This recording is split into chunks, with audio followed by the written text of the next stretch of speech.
Simpleng ulam lang ang ating lulutuin mga kaibigan. Kaya sasabahan nyo ako sa aking pagluluto. Unay, igigisa na po natin ang ating sibuyas.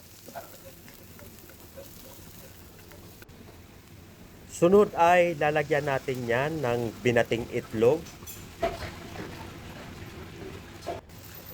Ayan, mekos-mekos lang natin yan mga friend.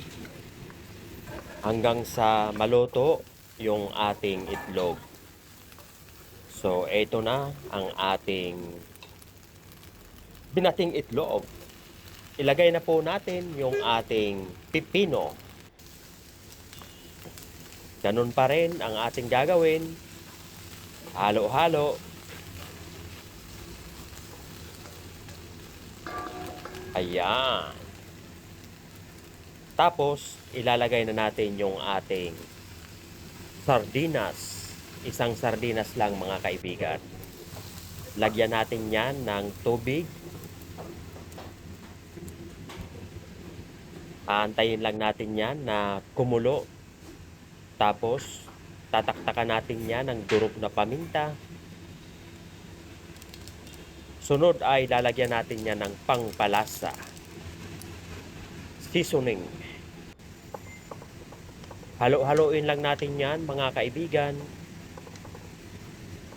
Madali lang maluto ito mga friend.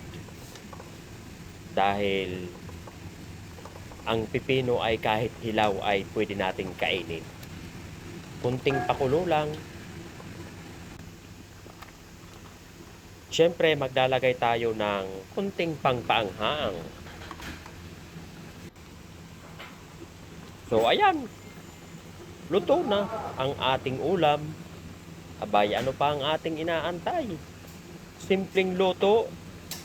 Isa pa, tipid sa budget yan. Kaya, kain na po tayo.